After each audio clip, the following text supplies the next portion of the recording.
Sup,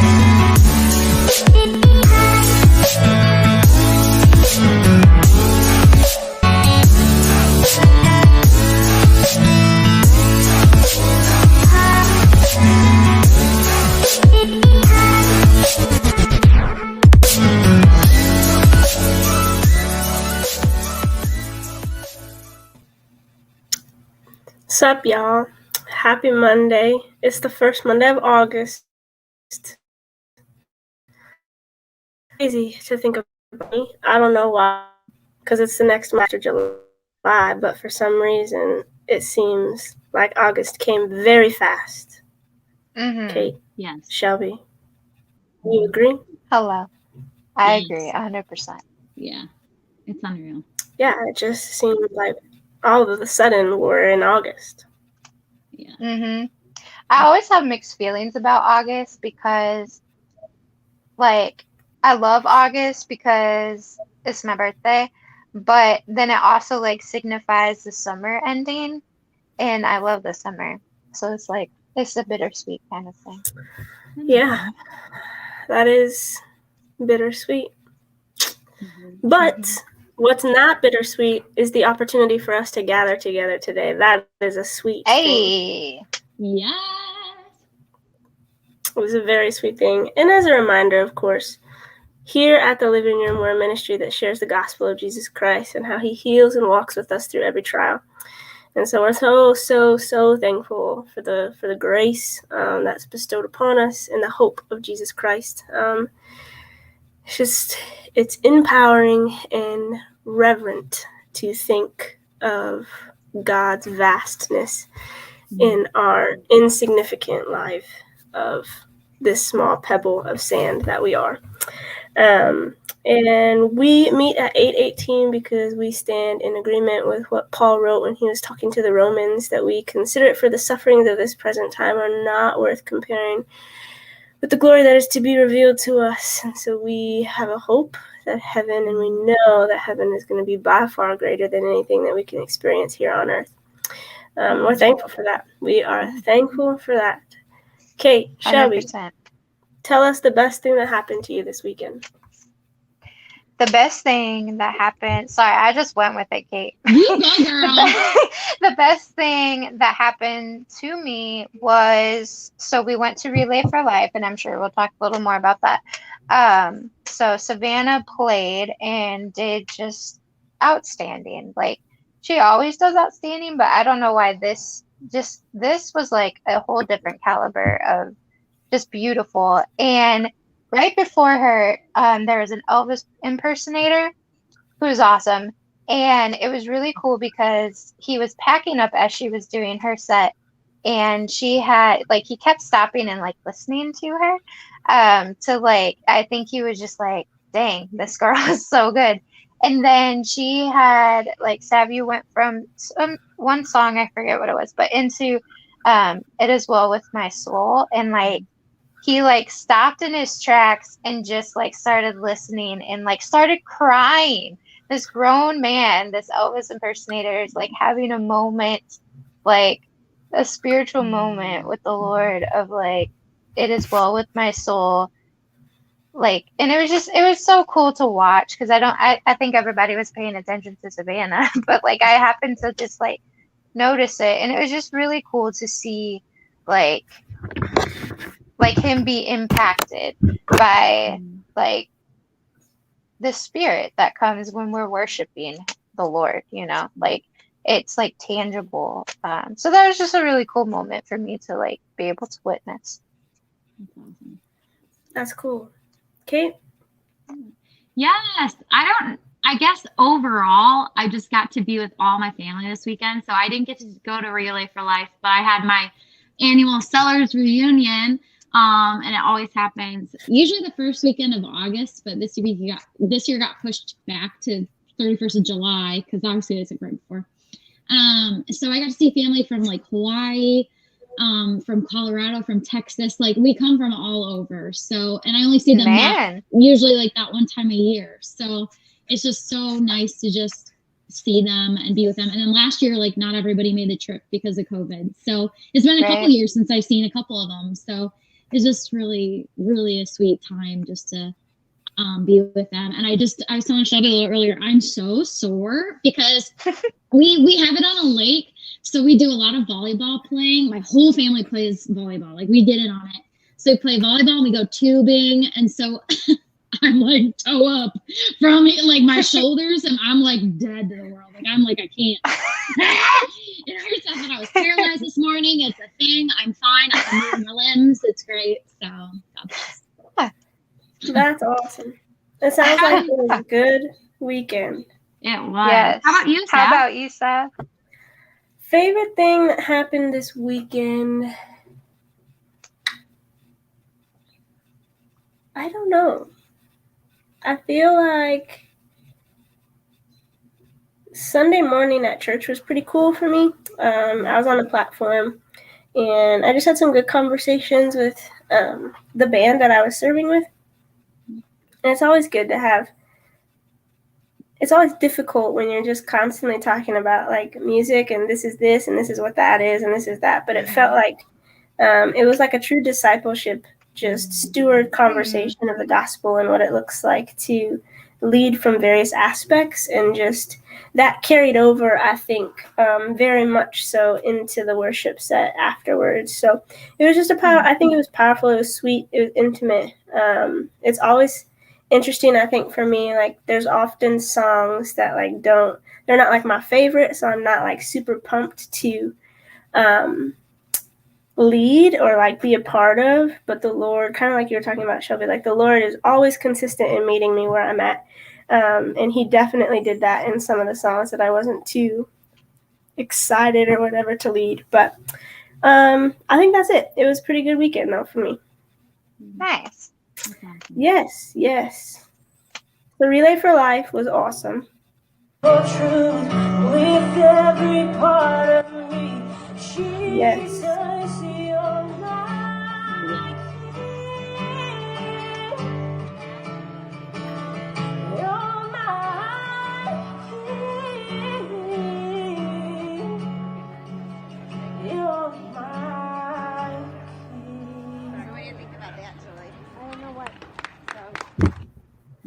So good. Yes, it was fun. I tell you what, though, I was singing King. So hashtag, if you would like that song, go to Apple Music, any whatever, Ascribe Worship, King, title track of the album, for you. Anyways, that goes to say, Ascribe Worship, scratch that. Like, subscribe, and share the living room as well, because social media is very important to get the word out, and it is good to share the gospel and the good news with people that are around you. And by sharing this this page or this podcast or whatever, you're giving an opportunity for someone to hear who Christ is and the hope that we have in him, which would then give us the opportunity to give away our first Bible. Yes. Yes. With the first Bible and all of that comes prayer. We would love the opportunity to pray with you and for you. So if you have a prayer request, please type hashtag prayer. We would love the opportunity to do that with you. 100%. But yeah, so I was playing King, minding my own business. First of all, 1, trying to remember the lyrics. 2, very distracted by this bug that was flying all around my head. Oh, and no. all of a sudden, I kid you not, I thought I was meeting the Lord, because they turned 6 lights on that were so bright. It stopped me in my tracks in the middle of the song. I was like, whoa! She literally said that out loud. It was fantastic. Was so intense. I saw like stars for the rest of the night. It was insane. I'm Oh sure. my goodness. It was so bright. Crazy, man. It was like a searchlight. Here he comes. Right? It was crazy. It was crazy. But anyways, Relay for Life was good. It was cool. We had we got the opportunity to take a picture with the living room logo that was out there. We obviously, like you guys gave, and it was awesome, and we thank you for that. And shout out to Julie Smith. Thank you for inviting us. Thank you for inviting me. Thank you for allowing us to be a part of your journey. It was very, very sweet and a rich, rich time with the Relay folk and family. It was awesome, and yes, There it there's is. Look at y'all. it was pretty. It was a pretty sweet time. So we look forward to next year and many more events. Yes. But speaking of events, we have one coming up in 12 days. It's the Walk in Their Shoes event with Deb Hackworth, who was on here a couple weeks ago. And it's all about people who have survived and who have gone through and have lost their lives through domestic violence, sexual assault, and all of those violent acts against both men and women and children. And so this is a walk a mile in their shoes. You can do it anywhere you want, but they will be participating in Three Rivers at the Lafayette Park, 400 North Main Street. So I would encourage you to go out and do that. I know that I'm going to try and be there in Three Rivers. So I'm excited. I think that you guys should at least participate and tag hashtag the living room 818 and hashtag walk a mile in their shoes and Dasis if you do. Anyways, all that to say, today we start our we don't know how many week series of characters in the Bible. It's season 2, baby. We are rolling it in with characters in the Bible. It's gonna be good. And Shelby is going to kick it off with one of the, I think, most looked down upon without fully understanding his whole entire life. That's right. Disciples mentioned in the Bible, and it's Peter. Yep. And I'll let Shelby talk. Yeah, good old Petey. I think that like Peter gives us a prime opportunity to understand that we're not defined by our mistakes. Yes. And I think it's very, very interesting, just his life. And I think like I'm excited for you to share, Shelby, and I'm excited for our viewers to hear. So take it away. All right. So we're talking about Peter, and I want to test you guys on your knowledge about Peter. So show me some facts that you know about Peter. Any facts? Let me know. Go, Kate. Yeah, you don't have just go. You're good. He was a fisherman. His brother was Andrew, right? He was married. Yes. He was married. Uh-huh. He was married. Peter was a people pleaser. Woo! Ooh. You better say that. Hello. That's right. Hello. That's right. Water. Yes. Yeah. I think Jesus clearly saw something in Peter because he wouldn't have specifically asked Peter to follow him if Peter didn't display some sort of promising attribute that he was going to be one of Christ's greatest disciples. Yeah. That's speculation, though. That's not a fact. That's not a fact. That's wisdom. Like Staff said too, I think when we think Peter, we think when he was following Jesus, when Jesus was on earth, and he made mistakes, clearly. He he denied Jesus. He's known for that too. But then there was so much of his ministry, and he gave it all after Jesus ascended to heaven, and he just rocked it. Peter was a gangster. Yes, Peter was a gangster. Peter was a G. Here's the thing. Here's something interesting about Peter. I have 2 facts. Tell us. Peter was hung, like he was crucified upside down, and that's how he was killed. And he did that because he felt that he wasn't worthy of the manner of crucifixion in the same way Christ was. And I think it's very interesting for us to think of it the same way because, I mean, nowadays crucifixion really isn't a thing, right? But we are called to take up our cross daily. And I think that we can learn from Peter in the way that he did that. I'm not saying that we need to go hang out crosses upside down, and I'm not saying that we need to pick up our crosses upside down. I'm just saying I think that there's more to that. And I think, like, the triple denial of Jesus, like, it imputes it imputes the repetitive questions that Jesus spoke when they were at the Sea of Galilee. And he said, Simon, son of John, do you love me? He also said that 3 times. And I think originally we can interpret that as Peter as a rebuke, like the 3 times he denied. And And I think it's interesting that Christ also used his old name, Simon. He didn't use Peter, and so he was named Simon Peter, right? But later, I think that this event at the Sea of Galilee, when Christ is repetitively asking Peter, Simon, son of John, do you love me? This is a great representation of Christ's redemption and redemptive act by Jesus, because it's allowing Peter, who publicly denied Christ, to publicly declare that in front of all of his fellow disciples that he truly did love the Lord, and he truly has fully become restored in the faith of the community and the faith of Christ.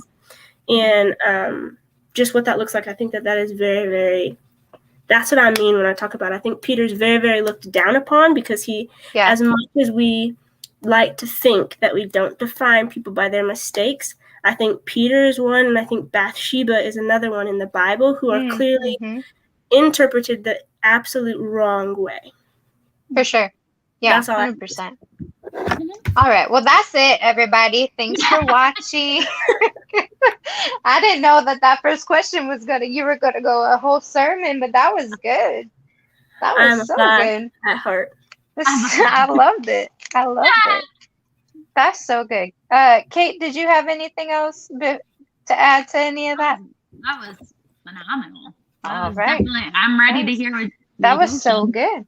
That was good. All right. So, like, y'all kind of covered all the facts about Peter. Like, the overall, he was a disciple. Obviously, he was called the inner circle. So Peter, James, and John. So of the disciples, there's kind of like this inner circle that Jesus had as well, where he would pull these three away to do some other things that were a little more just like, I don't know, sacred is the word that comes to mind. So like those were the three that were pulled to pray for Jesus in the Garden of Gethsemane. That's always a word to say. Yes, Lord.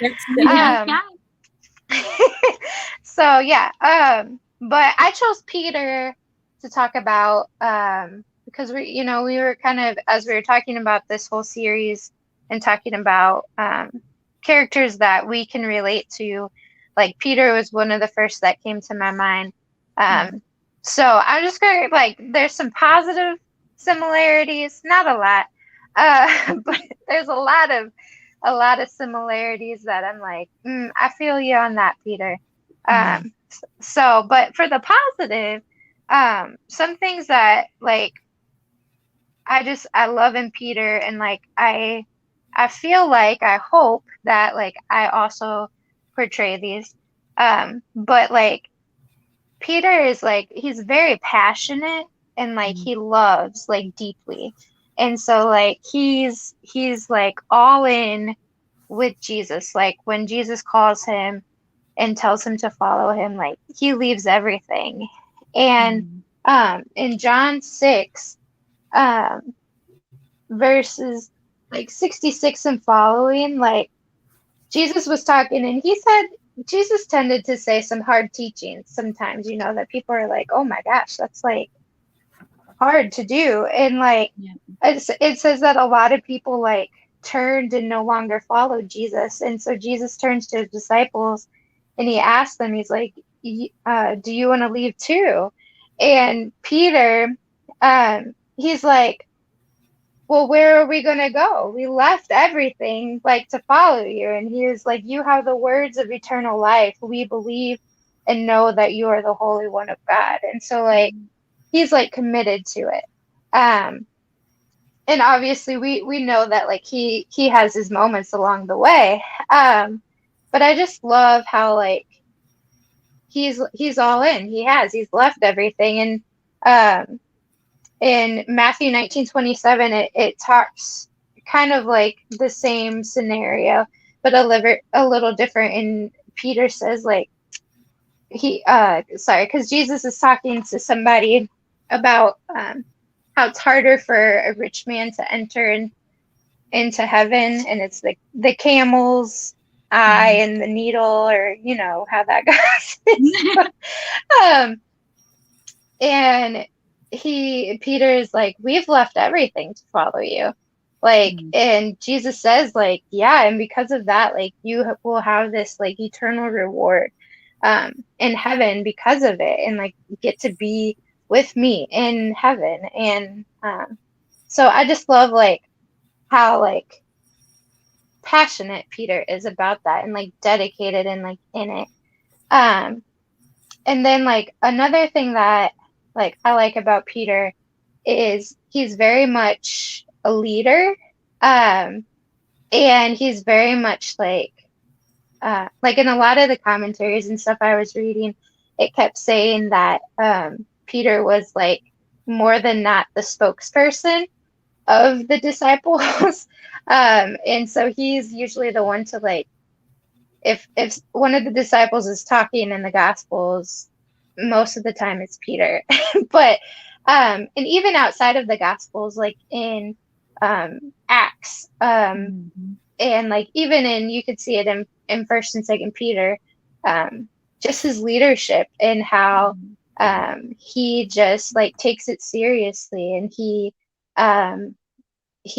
wants to, you know, spread the gospel and wants to just promote Jesus and proclaim Jesus, and is just like good at doing that. And so he has these leadership qualities to where is like he's able to get people on board with him and to be like-minded, and really go out and really spread that. So I really like that about Peter. The things that like another thing about like just, so there's I tried, it was hard for me to categorize some of these because it was like part of it's good, but part of it's like, okay, we need to grow. So, because Peter, like myself, we tend to do the most, like all the time. We just do the most. You don't got to shake your head that hard at it. In agreement. Peter always did the most. He does the most all the time. Like, but I think, I think that comes from the desire, not the desire, but his, like you said, like his passion in loving people. I think that's what that stems from him always, like, doing the most is where it comes from. It comes from that act of love. Yes. Yeah, because you just like, and I can relate to that. You just like, you get excited, like, and like, either like you want, like he wants to help or wants to do something, and it becomes like over helpful to where it's not helpful at times. But like, I think you're right, Sav. Like, it comes, the place it comes out of is like well intended, but sometimes Deep it's just care. a little too much. But huh? Deep care. Deep care. Yes. Yeah. And like one of the things, a couple things that like I saw as it just, I was reading about Peter was like, this is after the resurrection, and the disciples are on a boat, and Jesus is on the shore, and then they realize it's Jesus on the shore, and so the disciples start rowing back to shore, which is logical, right? Like, we're in a boat, it'll be faster to row, you know, with all of us. Peter then just jumps out the boat and just starts swimming to shore. Like, he is amped up and ready to rumble. Yeah. He's like, it's Jesus, and he's in the water. Like, he's exerting some energy. It's just like, yes. And then like even talking about like when Mary and the women like at the tomb came and told the disciples about Jesus being not being there. Like, it says that Peter and John ran to the tomb, but John stopped at the entrance and kind of peeked in, and Peter just went and walked right up in there. Like, he's just like, he's not playing no games. He's just about it. You know? Yeah. He just does it, dude. Like, freaking getting out of that, just freaking getting out of the boat and walking on water. You know, he just, like, doesn't that feel like the most? Like everybody's Exactly. like, "No, I'm not getting out." He's like, "All right," he's like, "I'm gonna try it," and then it goes Yes, down. exactly. He is like, Jesus, will you, if it's you, let me come in the water. And which the funny thing about that is like, which I can relate to as well, is like, so there's the walking on water, and then there's the storm that's happening at the same time. Like the waves and stuff. Like it talks about the waves. And so like the harder thing, like to us in our to me, would be Jesus having somebody walk on water rather than like calming the waves. Like you wouldn't think like calming the waves was that big of a deal. But Mhm. like Peter is literally experiencing walking on water, which is like insane that Mhm. that he's able to do this. But the waves, he looks and gets distracted, and the waves are what scares him. Like he forgets, like, hey, right now Jesus is having me walk on the water. But then he gets distracted and like forgets like what is Mhm. happening right then and there. And it's like, how many times Mhm. do like I forget like the things that Jesus has done and brought me through and is bringing me through right now? And like if something else comes, it like makes me doubt again, and Mhm. it's like, Mhm. why? Like, so like Yeah. I can relate to Peter on that, like it's 100%. hard sometimes, and it's like, man, like how quick to forget, like, and Jesus says, like, he says, like, you have little faith, like, do you still like not believe, and it's like, Mhm. yeah, like I get it. um but I don't know, I also so kind of the like, so you're talking about the like passionate but doing the most kind of thing. Um, Peter is like, he's pretty impulsive, and he's like Mhm. emotion led, which like isn't all, it's not a bad thing to have emotions. Like it's not. But Mhm. like if that's like all that's controlling us, then whew, the times that I've gotten in trouble, you know. Um, I think the thing Now about that but emotions, yes, what? I think the thing about emotions to remember is like people always talk about, they equate, sometimes people equate their salvation to this feeling, right? Oh yeah. And I got this Mm-hmm. feeling. And I think like something to remember, and like the hard truth of Mm-hmm. it is feelings always fade. That's right. Yeah. And so emotions will always fade. And so allowing them to influence our decisions and control our every movement can be very, very dangerous, because scripture says Mm-hmm. our hearts are deceitful, right? Mhm. Yeah, 100% for sure. Absolutely. And like it's hard, at least for me, and I don't know if Peter went through this or not, but like Mhm. it's hard to like when you are passionate like that, it's hard to keep like a rein on your emotions sometimes, because it's Yeah. just like you're like like inside you're like overwhelmed, Yes. with like all of this stuff, and like thinking of like just being impulsive, like John 18:10 is like a perfect example of like when Jesus is betrayed and like they're coming to arrest him. It says that Peter has a sword and cuts his ear off. Mhm. Like, he's Mhm. ready to Mhm. fight. And it was like, I can relate to that now in this season of life more than ever. Like, Right. like he's like trying to protect Jesus. He doesn't want him to be arrested. He wants to protect him, and like he's going to do whatever it takes. Like, but Mhm. that's not what Jesus is about. And Jesus is like, don't you like, haven't you figured out who I am by now? Like, if I wanted to bring down all these angels, like, Yep. and take care of this right now, I could.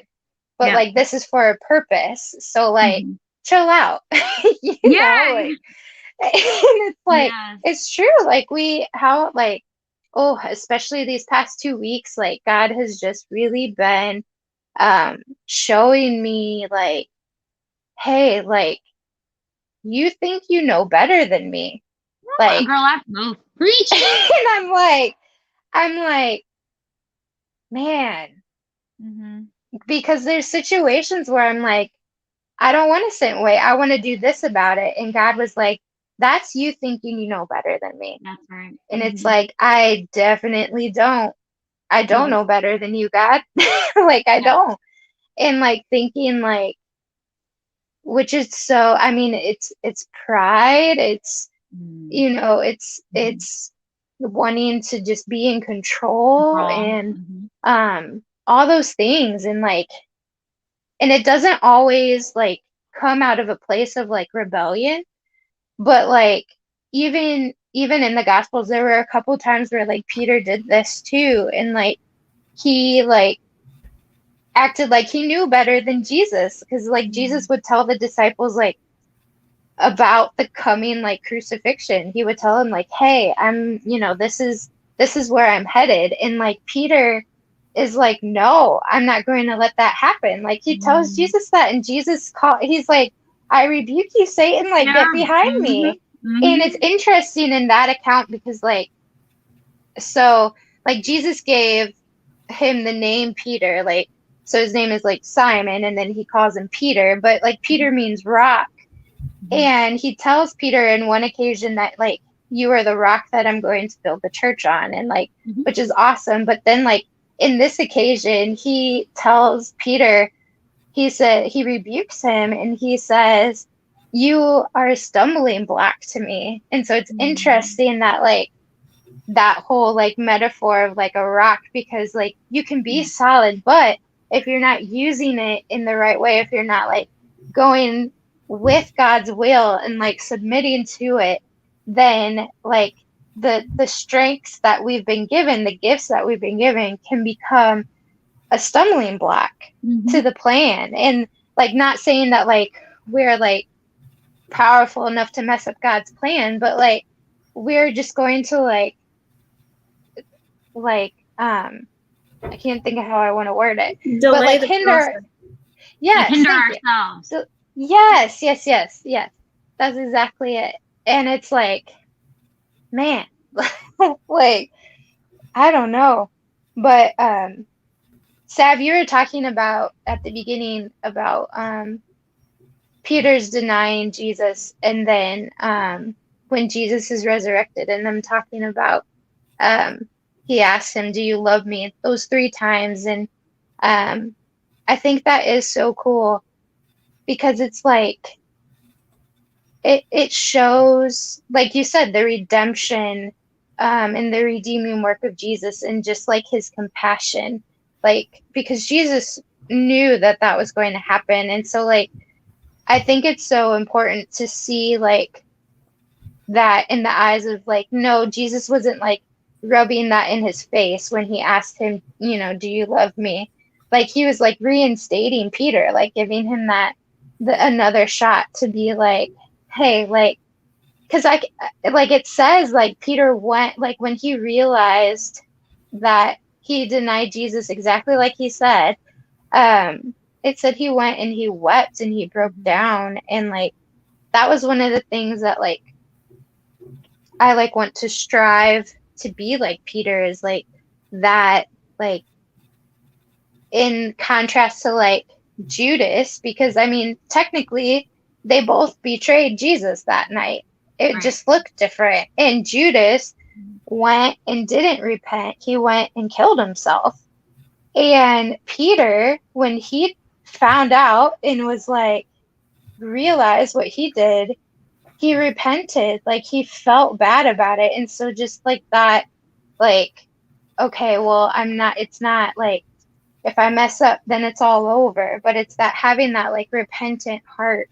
And like that's what like I want to strive like to be more like Peter in, is like realizing that, and like not like staying stuck in like what Judas did, you know, and like saying like there's no hope, like I'm this horrible person, I just must like, you know, walk away or whatever, but rather like jumping out of the boat when they see Jesus, you know, knowing what he had done, already, but like just still wanting to be with Jesus. But like another thing about Peter, like that, like I want to like grow in is like his ability to like learn from his mistakes too. Like, so not only being repentant, but then also like growing and using them like in his ministry.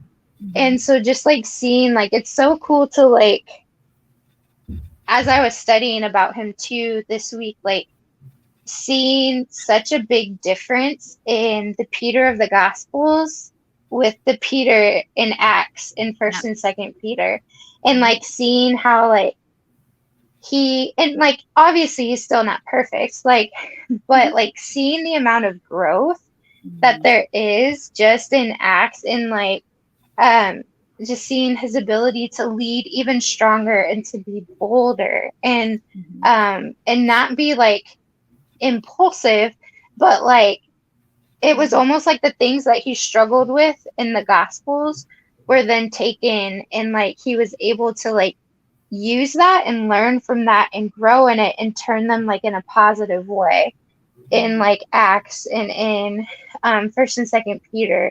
And obviously we don't know like everything about him, but like from what there is, it's like really cool, because like even in I forget where it is, I think it's in First Peter, but he was talking like a lot about like embracing your suffering and like standing firm. And whereas like if you look in the Gospels, even just at the denial of Jesus, like that's probably one of the reasons why Peter denied Jesus, is because he didn't want to be captured just like Jesus was, you know? And whereas like now in First Peter, he's saying like, hey, like suffering is what we're called to do, and we need to stand firm in it despite what happens. And like seeing like how he was arrested so many times, you know, and like, but it didn't stop him. Like he didn't go back to like his mistake and repeat it. Like he didn't deny Jesus. He just like, he learned from it, went into it. Yeah. That's good. That's good. That's good stuff. Thanks. It's good. I feel like I've been talking for a really long time, so I'm gonna stop for a minute. I think it's, yeah, and I mean we can always do a part 2 if you want to just pause for now. It's totally your call. But I think there's a lot of things that we can learn from Peter, not only from his mistakes, but from like his attributes. And it's good. I think that you gave a very full picture of Peter and who he is and who he was and who he became. And I think that that's helpful. At least it was helpful for me.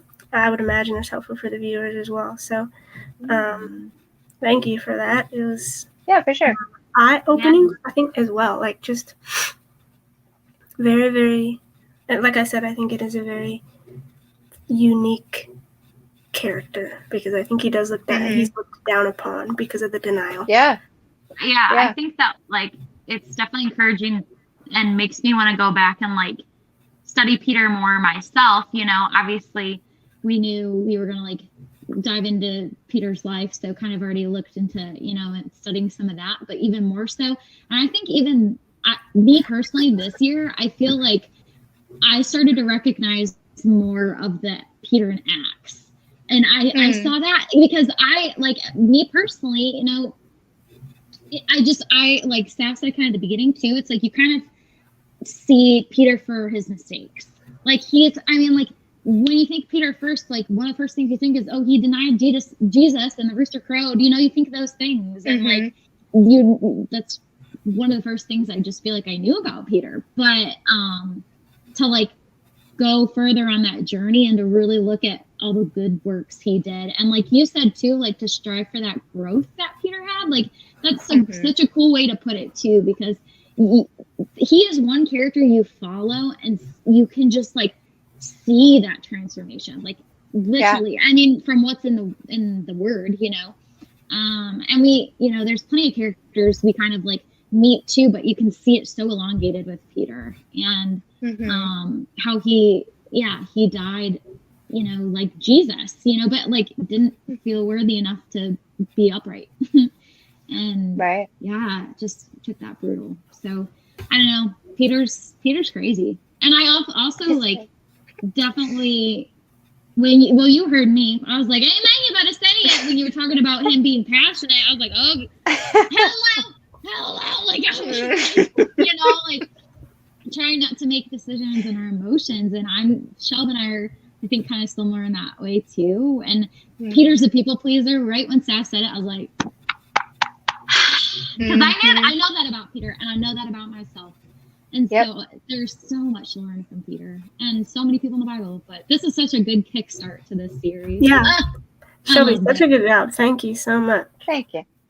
For sure. Thanks for the opportunity, man. Yes, I think it was a perfect kickstarter into our season 2 and series of characters in the Bible. I don't know who's going next. It's going to be Kate or I. We'll figure that out, and we'll make a post about it tomorrow. That's right. Yes. But as always, just a friendly reminder that if you need prayer, type #pray. We'd love the opportunity to pray with you. And we would love the opportunity to give you a Bible. And we just want to be with you. We want to do life with you. And follow us on social media, Facebook, YouTube, like, share, subscribe, do all the things. Send this to your friend, to your parents, your uncles, your nieces, your nephews, all of it. Godmom, all of it. People. Yeah, it's a prime opportunity for people to hear the gospel. With all that being said, I hope that you would continue to look to Jesus and seek him above all else. And we will see you next week.